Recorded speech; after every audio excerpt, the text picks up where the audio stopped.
Au cours de millions d'années d'existence de notre planète, l'homme n'a consacré que quelques centaines d'années à son étude, affirmant qu'il est le seul dans tout le monde animal à avoir le pouvoir de gérer la Terre. Cependant, il est de plus en plus affirmé que l'humanité est un foyer pour une autre civilisation, plus complexe et invisible. Ces êtres ont peut-être semé la vie sur Terre et l'observent depuis des centaines de millions d'années. Les premiers contacts avec eux ont eu lieu il y a des milliers d'années, mais ce n'est que maintenant que les humains parviennent à enregistrer des messages élémentaires provenant d'inconnus. Néanmoins, il reste encore un long chemin avant de déchiffrer ces messages. Le chercheur en phénomènes anormaux, Vadim Tchernobrov, estime qu'il pourrait s'agir d'un alphabet cosmique et qu'un esprit planétaire frappe à notre porte.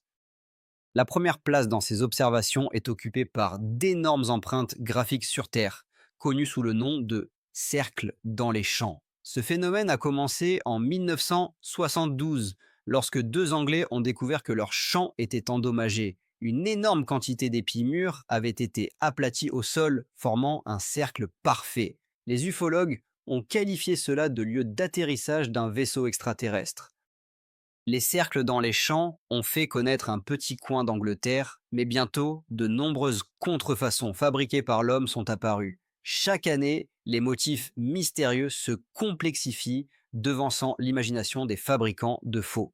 Ils sont réalisés selon des lois mathématiques strictes, et aujourd'hui, 10 000 de ces signes ont déjà été enregistrés. Les chercheurs les considèrent comme des tentatives d'expliquer des messages importants de l'humanité à travers un langage de pictogrammes. Il existe également une autre version. Les cercles pourraient être les traces d'activités souterraines d'une civilisation qui ne cherche pas à entrer en contact avec nous. Cependant, Vadim Tchernobrov exprime des doutes sur ces récits, soulignant que la peur a de grands yeux. La première description des cercles dans les champs date du XVIe siècle, lorsque les motifs mystérieux étaient qualifiés de méfaits du diable et que l'on s'efforçait d'éviter les lieux sinistres.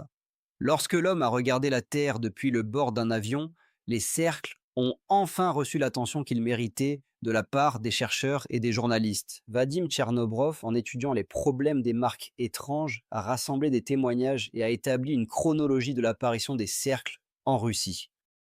En 1995, dans la région d'Ivanovo, des mécaniciens locaux sont tombés sur des marques étranges dans un champ pendant la récolte du blé.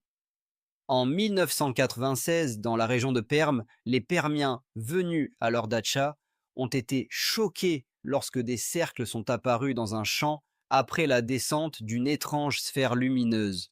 Un des témoins se souvient: nous avons vu une sphère lumineuse qui descendait d'en haut, se posant progressivement sur le champ, puis s'éteignant. Il a remarqué qu'une clairière s'était formée dans le champ et il a eu l'impression qu'il y avait quelque chose d'anormal ici. Les avis des habitants locaux divergent. Pour une petite récompense, les mécanisateurs ont promis d'orner les champs avec des motifs encore plus complexes. Cependant, comme le souligne Vadim Tchernobrov, cela ne peut pas être, cela ne peut pas être. Le plus souvent, les cercles dans les champs apparaissent dans le sud de la Russie, notamment dans des régions comme la Kouban et le Stavropol. Au cours des 20 dernières années, plus de 200 cercles ont été enregistrés en Russie dans différentes régions du pays. Vadim Tchernobrov se dirige vers le kraï de Krasnodar, où depuis plusieurs années consécutives, quelqu'un dessine d'énormes cercles dans les champs, espérant rencontrer l'auteur de ces signes impressionnants. Son équipe, au sein de l'association publique Cosmopoisk, a pour tâche principale de distinguer le faux du vrai. Toutes les tiges dans les cercles doivent être pliées et non cassées. Les chercheurs affirment que de véritables cercles sont un exemple de mathématiques et de géométrie supérieure. Dans certains d'entre eux, des théorèmes complexes sont codés et les épis sont enroulés en spirale, utilisant les mêmes proportions logarithmiques que dans les nombres de Fibonacci ou la proportion dorée. Dans la nature, on peut trouver des échantillons ressemblant à des motifs complexes, tels qu'un coquillage ou une corne de bélier. Ces motifs sont généralement disposés de deux manières. L'une d'elles est appelée tresse, ce qui rappelle visuellement une tresse féminine. Les mouvements des tiges ressemblent aux mouvements des bras d'un rameur nageant en brasse, ou d'une personne qui tresse. En Russie, des motifs complexes n'ont pas encore été observés, ce qui selon les chercheurs est une bonne chose, car les faussaires de cercles semblent se concurrencer les uns les autres en créant divers motifs mystiques. Aux États-Unis, plusieurs films fantastiques ont déjà été tournés sur les signes dans les champs. Cependant, les habitants locaux, qui se sont retrouvés en veille diurne, ont une solide expérience d'observation non inventée. Maria Anangeva, correspondante du journal Novorossiyski Rabochi, a vu les cercles dans les champs pour la première fois il y a 3 ans. Elle se souvient: ce que j'ai vu s'est enflammé en moi comme un grand soleil. Cela m'a frappé jusqu'au fond de ma conscience de reporter. À l'époque, il y a quelques années, elle a vu une création parfaite et était convaincue que cela ne pouvait pas être fait par des terriens. J'ai longtemps réfléchi: est-ce qu'on peut faire ça avec un tracteur? Peut-on attacher une vache et la faire courir longtemps? Impossible, partage-t-elle. Les cercles étaient d'une forme parfaite, disposés de telle manière qu'il semblait qu'une force inconnue les tissait toute la nuit. Depuis lors, chaque année en juillet, Maria se rend près d'Armavir, espérant voir et filmer ceux qui dessinent des motifs étranges sur les champs de la Koubane. Malheureusement, personne ne sait où apparaîtra le prochain motif. Peut-être ici, où elle se tient, ou à quelques kilomètres d'ici.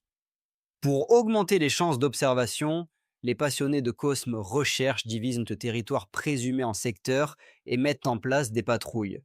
Pendant qu'ils se préparent pour le service de nuit, Maria a décidé de discuter avec les habitants, car ils ont appelé les chercheurs. Artash Sanakchan, un agriculteur d'Armavir, a déménagé ici il y a quelques années après avoir vu quelque chose qui a frappé son imagination. En 1996, alors qu'il était en visite chez sa sœur, il a décidé, avec des proches et des amis, d'admirer Armavir depuis la montagne. Ce soir-là, alors que les crépuscules descendaient sur la ville, une étrange lueur a soudainement illuminé l'espace. Je me suis dit: qu'est-ce que c'était? Se souvient Artash. Il décrit comment une grande sphère est apparue dans la steppe, volant bas, presque jusqu'aux arbres. Pendant une seconde, Artash et ses amis sont restés figés de peur, puis se sont précipités à sa poursuite. Nous courions après elle, dit-il. La sphère a disparu derrière les arbres, et malgré tous leurs efforts, ils n'ont pas réussi à la retrouver. Où un énorme ballon aurait-il pu disparaître? C'était complètement incompréhensible, continue-t-il. Il était là, et puis il semblait s'être évaporé. Montant sur des chevaux, Artash et son ami ont continué à fouiller la forêt, tandis que les autres s'éloignaient du lieu de la chute. Sur un champ de blé, à la lisière de la forêt, les poursuivants ont vu un cercle d'une forme nette, comme découpé par une arme de haute précision, mais aucun épi n'avait été brisé. Il n'y avait aucun signe d'incendie, d'explosion ou de tornade à cet endroit. Après cela, plusieurs personnes ont raconté à Artash l'apparition de la sphère mystérieuse, mais il ne prend plus le risque de se lancer à la poursuite de l'inconnu. Il me semble que ce sont des symboles, des messages codés, dit Irina Platochkina, journaliste et membre de l'expédition. Il me semble que ce sont précisément des messages, que quelqu'un veut nous dire quelque chose que nous ne comprenons pas encore, mais que nous voulons vraiment comprendre. À 100 mètres d'elle, Irina de Moscou, membre permanent de l'expédition, est en service. Irina considère sa première rencontre avec le cercle inexplicable comme un tournant. Elle se souvient que ce cercle était si parfaitement régulier que les épis étaient disposés les uns par rapport aux autres dans une symétrie parfaite. Elle a eu l'impression qu'il était impossible de créer quelque chose d'aussi parfait de la main de l'homme. Cela semblait être l'œuvre de quelque chose de supérieur, échappant à la compréhension humaine. Personne sur Terre ne sait comment plier des épis en quelques secondes sans les casser. Cela ne peut être fait qu'avec une radiation élevée ou des poisons chimiques. Mais dans ce cas, il est impossible de créer une courbure uniforme. Si l'on agit chimiquement sur les épis, ils se plieront de manière multiple à différents endroits, sous divers angles. Irina note également qu'il convient de prêter attention au tissage à l'intérieur des cercles. Maintenant, ayant reçu des nouvelles de nouveaux cercles, elle fait tout son possible pour partir en expédition. Cette fois, elle se rend dans le kraï de Krasnodar en faisant du stop. En analysant les témoignages des habitants, elle comprend que l'apparition du cercle dépend du mois. C'est juillet. Et de l'heure. Le début de 2 heures du matin. Sergei Drouchko, chercheur sur les cercles dans les champs, part en expédition dans le kraï de Krasnodar.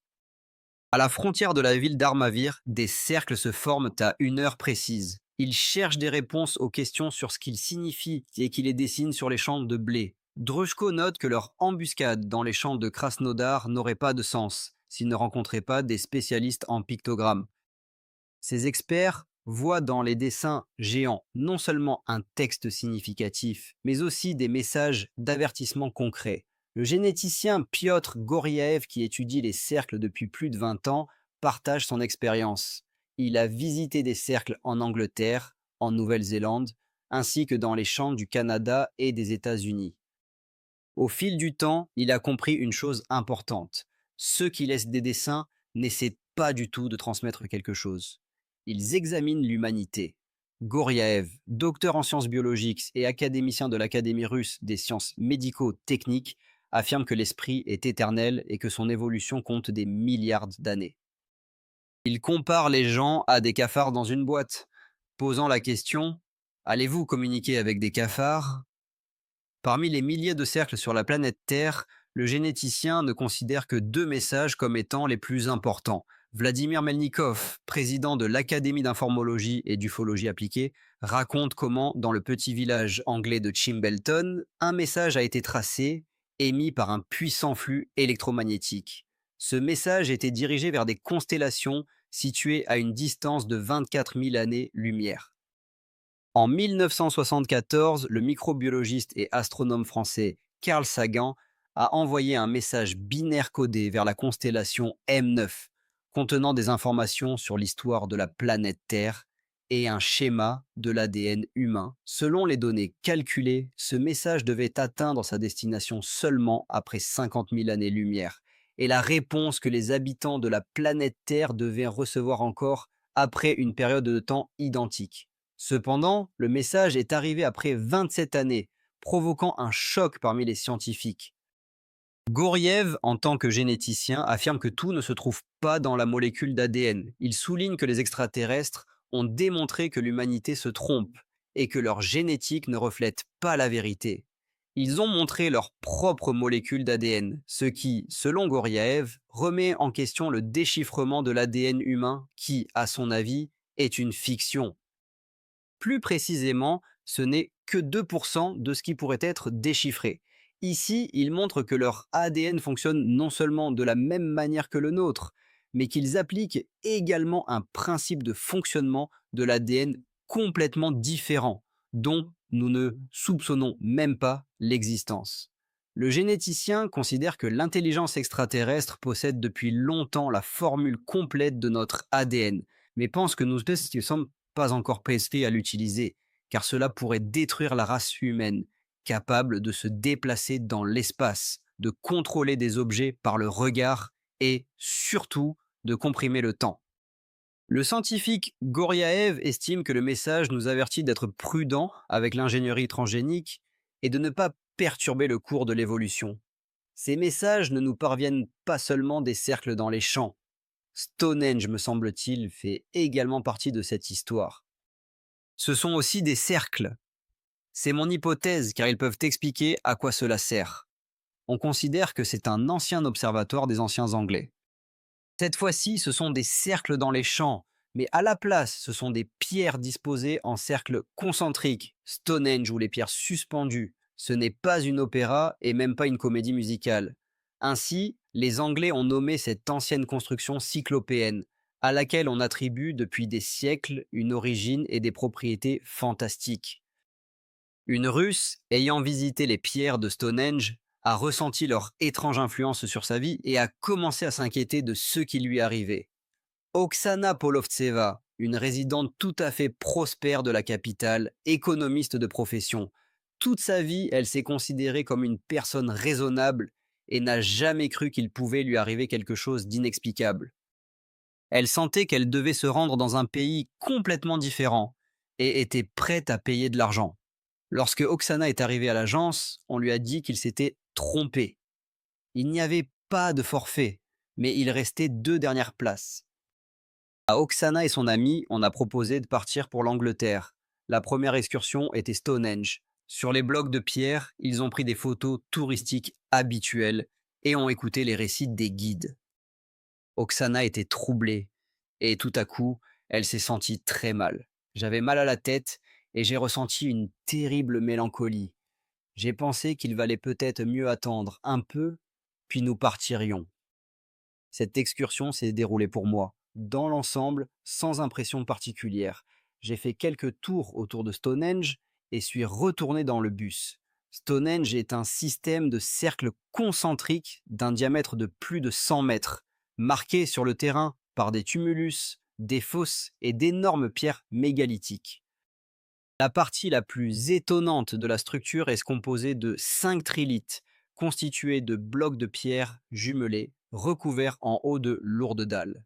Selon les dernières données, l'apparition de Stonehenge est datée d'environ 2965 avant notre ère. De retour en Russie, Oksana a développé le film et a remarqué sur l'une des photos un objet étrange. Regardez attentivement. Au-dessus de la tête de ma interlocutrice, un objet volant non identifié était suspendu. Elle a pris presque 50 clichés, mais cet objet n'apparaît que sur l'un d'eux. En voyant cette photo, Oksana a compris qu'après sa visite à Stonehenge, elle était tourmentée par des sensations étranges. Certains de mes amis ont commencé à se préparer pour un voyage en Égypte. Ils prévoyaient d'y aller avec leur famille et leurs enfants. Et vous savez, c'était de bons amis. Nous avons discuté de l'Égypte. Je partageais mes impressions. Ils étaient très heureux de se rendre dans des pays chauds, car il fait froid chez nous depuis longtemps. Et tout à coup, j'ai eu une sorte de pressentiment. Et j'ai dit, vous savez, vous ne devriez pas y aller. Les amis ont décidé que j'étais simplement jalouse. Mais une semaine plus tard, Oksana a appris que l'enfant de ses amis était tombé malade. Et ils ont dû annuler leur voyage. Les rumeurs selon lesquelles Polovtseva prédit l'avenir se sont répandues rapidement. Malheureusement, Oksana ne voit que des informations négatives. Vous savez, Sergueï, même maintenant, quand je vous regarde, une voix à l'intérieur de moi me dit que je ne veux rien vous dire, parce que vous allez partir maintenant. Récemment, elle a soudainement réalisé très clairement qu'elle devait se rendre dans les cercles. Cet été, Polovtseva prévoit d'aller à Chilbultan. Elle croit qu'elle pourra redevenir une personne ordinaire. Tout à coup, un désir irrésistible de se retrouver dans ces champs où se trouvaient les cercles est apparu. La correspondante Maria Nanjeva déclare : « Je n'y ai jamais pensé. Je me suis toujours considérée comme une personne rationnelle et lucide. Les attentes dans l'espace de Cuba se poursuivaient. La nuit dernière, lorsque l'horloge a sonné 1h23, rien ne s'est produit. Cependant, comme le souligne le chercheur en phénomènes anormaux Vadim Tchernobrov, si nous n'avons rien vu, ce n'est pas une raison pour affirmer qu'il n'y a rien. Actuellement, des spécialistes de la recherche cosmique se préparent à effectuer des mesures pour déterminer s'il y a eu une présence extraterrestre ici. En général, les chercheurs utilisent plusieurs appareils tels qu'un détecteur de rayonnement infrarouge et un compteur Geiger. C'est précisément grâce à eux que l'on peut établir s'il y a des cercles à proximité, ajoute Tchernobrov. Les experts affirment qu'une abondance d'ozone est un signe certain de l'apparition de cercles. L'air est effectivement devenu plus frais, remarque Anandjeva. Elle mentionne également que le meilleur testeur est le bétail. Je m'intéresse à un endroit là-bas, derrière la forêt, mais autant que j'essaie, un cheval ordinaire refuse d'y aller, et il est impossible d'y accéder en voiture. Cela signifie qu'il y a quelque chose là-bas. Ensuite, le programme présente des images uniques prises lors de l'expédition. Combien d'êtres souterrains se cachent sous des toiles aplaties inoffensives se demande le présentateur Sergueï Drouchko, qui étudie le phénomène des cercles dans les champs. En 2001, les terriens ont reçu une réponse à leur demande dans l'espace. En Angleterre, les habitants de la planète ont reçu une déchiffration détaillée de notre ADN et des instructions pour élargir leurs propres capacités, annonce-t-il. Lors de l'expédition dans la région de Krasnodar, Drouchko découvre que les véritables cercles sont ceux où, à l'intérieur de la figure, aucun épi n'est cassé et les plantes sont tressées en une tresse. Une autre nuit blanche est passée. Je n'ai pas réussi à atteindre l'endroit. Personne n'a vu de cercle non plus, partage Anandjeva. Il y avait en effet une sorte de lueur étrange, mais je suppose que c'était des reflets des lumières de la ville. Ses collègues se préparent à de nouvelles attentes et débattent de la signification de ces messages. En réalité, ce ne sont pas des extraterrestres, ce sont nos supraplétiniques, affirme le chercheur sur les cercles dans les champs et les dolmens Alexandre Tchoutskov. Ces soi-disant entités polyintelligentes ou semi-intelligentes. Il n'est pas exclu que ce soient des organismes que, d'ailleurs, un chercheur connu en Italie a appelé l'Equiter Litvai. Dans la nuit, une chose étrange s'est produite. Ma voiture a refusé de démarrer, dit Tchoutskov. En tant qu'automobiliste, je suis bien sûr déçu, mais en tant que chercheur, rien. Une panne de batterie est un signe certain de la proximité du temps X. Ces suppositions sont confirmées par un participant à l'expédition, Alexei Baskakov, qui a également rencontré une telle mésaventure. À un endroit, j'ai vu une colonne lumineuse derrière la lisière de la forêt, se souvient-il. Je pense qu'il faut y aller voir. Il est intéressant de se demander ce qu'il y a là-bas. Au prochain tournant, il a tourné vers la lisière de la forêt. Quand je me suis approché, la moto s'est arrêtée. Le gars n'a pas pu redémarrer la moto pendant très longtemps. Ce n'est qu'après avoir reculé la machine d'1 kilomètre de cet endroit étrange que j'ai réussi à faire démarrer le moteur. Par curiosité, il a décidé de revenir, mais la moto s'est à nouveau arrêtée. Au total, j'ai parcouru environ 30 kilomètres autour de lui. À 6 endroits, la route menait dans cette direction, et partout la moto s'est arrêtée. Je ne pouvais tout simplement pas m'en approcher. Malgré cela, l'excitation de l'explorateur ne l'a pas quitté. Finalement, il a décidé de laisser la moto et de s'approcher de l'illumination à pied. La marche de 2 kilomètres en valait la peine. J'ai trouvé un cercle d'un diamètre d'environ 30 mètres. Un cercle, rien de plus. Je ne connaissais aucune organisation de recherche qui s'y soit rendue. Je suis allé voir par moi-même et cela m'a intrigué. Parfois, j'envie ces chercheurs dont les objets existent depuis longtemps, ne disparaissent nulle part et permettent une étude approfondie. Même parmi les messages, on peut trouver de tels endroits paisibles. C'est le plateau de Nazca au Pérou. Regardez ces photographies. Certains scientifiques appellent cet endroit le plus ancien cosmodrome pour extraterrestres. C'est l'hypothèse la plus connue sur l'origine des gigantesques figures sur les plaines rocheuses du Pérou. Et voici notre compatriote Alabella Konova. Elle a vu des photographies du plateau pour la première fois il y a 30 ans. Depuis, cette femme étudie ce phénomène étonnant. Voici la surface même du désert. Les figures ont été créées en enlevant des pierres de la surface sableuse. La surface de sable nu apparaît grâce à un substrat clair sur lequel les images des dessins et des lignes sont visibles. Ala Bellocone, radiophysicienne et ufologue, étudie les figures du plateau de Nazca depuis plus de 20 ans et affirme qu'elles ont été créées par un flux d'énergie inconnu. Les figures ont simplement été retirées de la surface de la pierre, mais les historiens, par exemple, estiment que cela a été fait à la main. La Bellocon a prouvé scientifiquement qu'un homme ne pouvait pas créer 13 000 lignes à partir de 700 zones géométriques. S'il s'était attelé à cette tâche, 10 000 personnes auraient eu besoin de 100 000 ans. Quelque chose a été créé grâce à l'air et à une influence énergétique.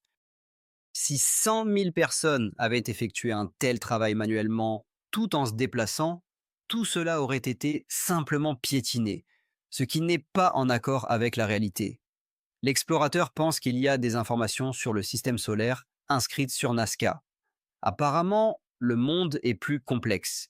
Et il existe peut-être un monde parallèle dans lequel la Terre est en quelque sorte intégrée dans deux systèmes.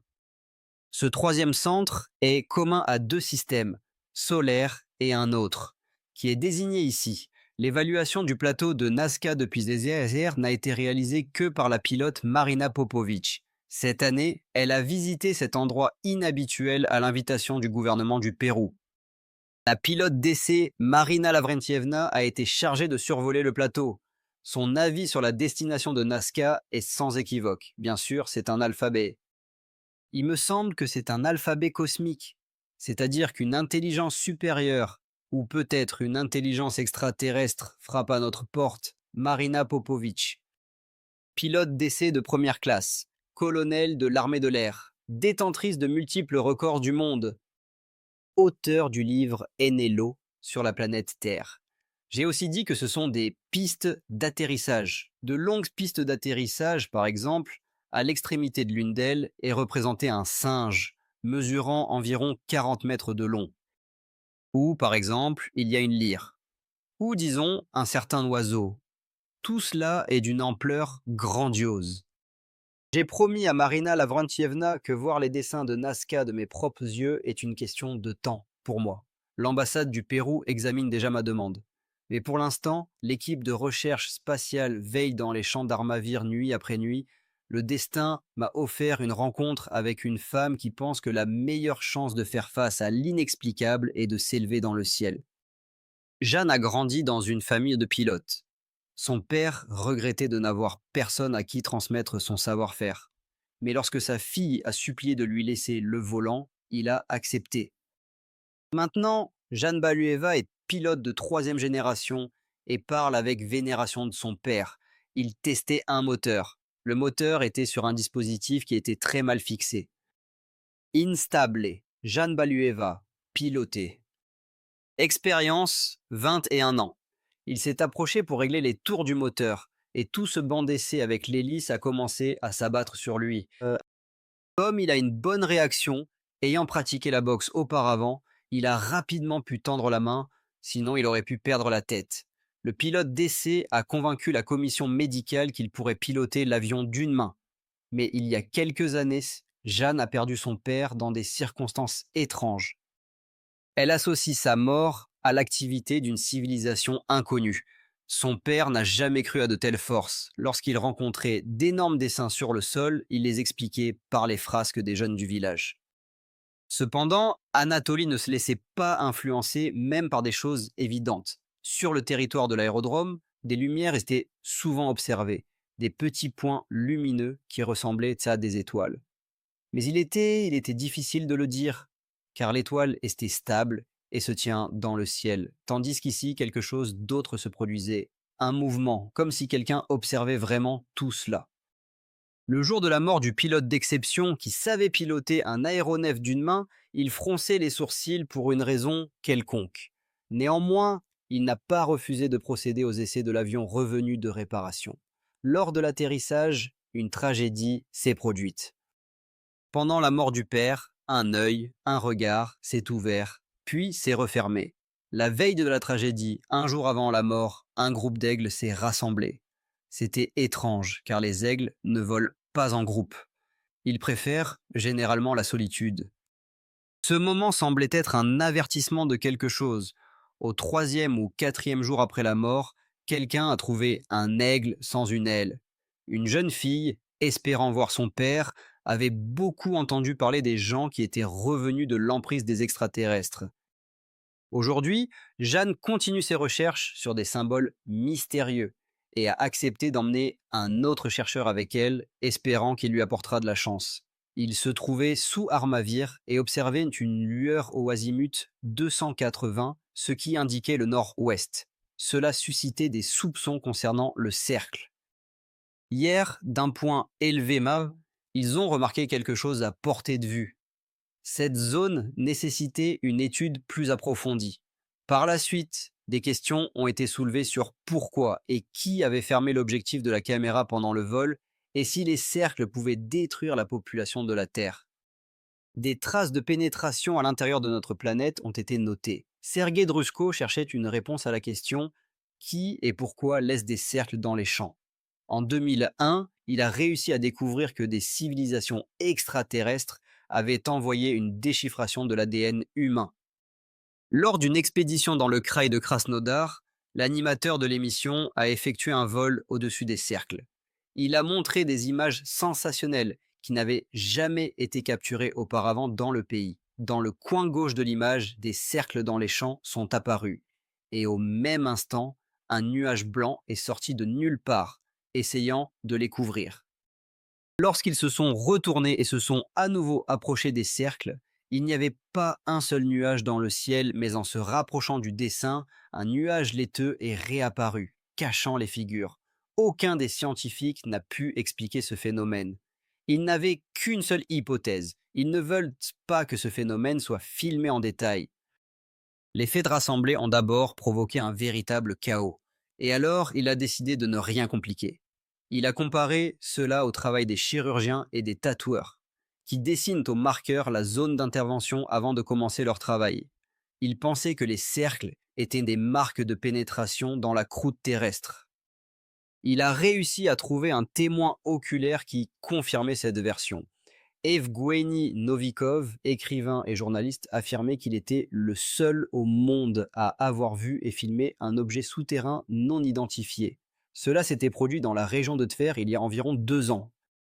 Une petite entité, mesurant peut-être une vingtaine de centimètres, avait été capturée par la caméra, apparaissant soudainement du sol et commençant à se déplacer sur le gazon et à travers la route, coupant la terre dure. Il se déplaçait assez rapidement, plongeant parfois dans le sol, puis réapparaissant à la surface, rappelant un périscope de sous-marin qui émerge non pas de la mer, mais bien de la terre, franchissant avec une légèreté extraordinaire tous les obstacles. Evgeny, armé d'une petite pelle de sapeur, commença à creuser l'endroit d'où venait de surgir quelque chose. Cependant, au bout de quelques minutes seulement, la pelle se brisa, tant la terre était dure. Il réfléchit à l'idée que notre planète pourrait être un objet d'étude par certaines civilisations ou forces. Selon lui, cet objet possède une grande capacité de passage et peut se déplacer dans différents milieux, dans l'air, sous l'eau et sous terre. Evgeny l'appelle Terre Code, qui, selon lui, étudie les structures souterraines et sous-marines. Evgeny Novikov est convaincu que pour ses enregistrements, la télévision occidentale lui paiera beaucoup d'argent. C'est pourquoi il n'a même pas permis de faire une copie. Il pense que de grosses sommes d'argent ne sont que son fantasme. Mais par ailleurs, il n'a pas de raison de ne pas lui faire confiance. D'autant plus qu'il avait déjà obtenu des images similaires en Altaï. Parmi les quelques secondes que le spectateur a pu filmer, on voit comment quelque chose jaillit du sol, puis disparaît à nouveau. Cela soulève la question. Que se trouve sous terre? Aucun des chercheurs n'a réussi à pénétrer dans la profondeur de la Terre à plus de 10 000 mètres, alors que le centre de la planète se trouve à plus de 6 000 kilomètres. Il existe une théorie selon laquelle les cercles dans les champs ne sont que des lieux de pénétration, où des millions de divers agents extraterrestres peuvent apparaître en quelques secondes. Les premières piles et les premières preuves de cela ont commencé à arriver au début de l'année, lorsque les journaux indiens ont commencé à discuter de l'apparition de bases extraterrestres à la frontière entre l'Inde et la Chine. Kongala est un col de montagne peu élevé dans l'Himalaya, situé sur un territoire contesté, revendiqué par les deux pays. Selon certains chercheurs, les extraterrestres ont décidé de créer leur base souterraine précisément ici, car c'est à cet endroit que les plaques tectoniques eurasiennes et indiennes se rejoignent. C'est l'un des rares régions sur la planète où l'épaisseur de la croûte terrestre est environ le double de la moyenne.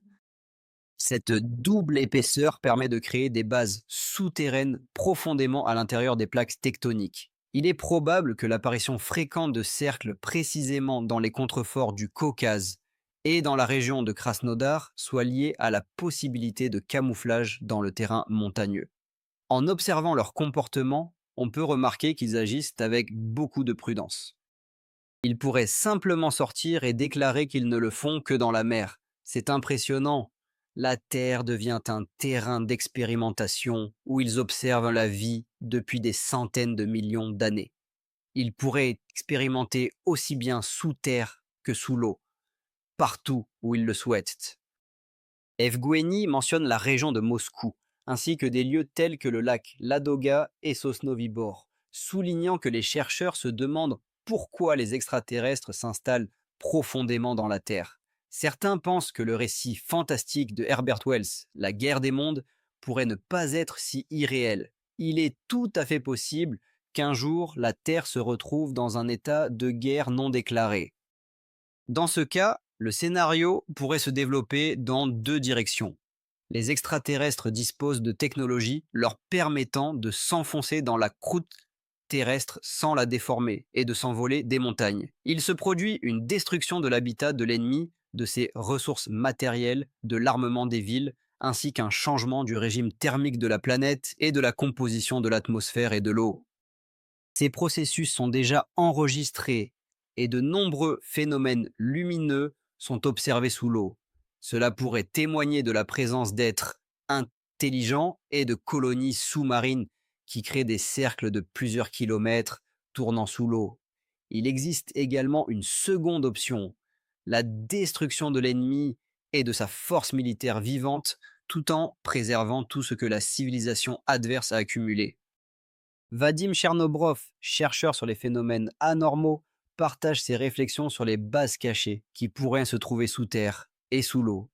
Il affirme que ces bases sont destinées à se cacher des yeux humains lorsque leurs ressources énergétiques sont épuisées. Il mentionne un projet controversé proposé par un scientifique de Nouvelle-Zélande qui envisage de pénétrer dans les entrailles de la Terre par le biais d'une explosion nucléaire. Selon lui, l'explosion crée une faille artificielle dans laquelle sont versées 100 000 tonnes de métal fondu. Sous l'effet de la gravité, la fissure dans la croûte terrestre devrait s'élargir et le métal liquide poussera devant lui une sonde de recherche de la taille d'une orange. Tchernobrov souligne que le résultat de cette opération inquiétante peut mener à la fois à une découverte stupéfiante et à une catastrophe universelle. Il se demande s'il est possible qu'une civilisation inconnue vienne en aide à l'humanité dans un tel cas, ou si elle mettra fin à l'anéantissement d'une humanité trop curieuse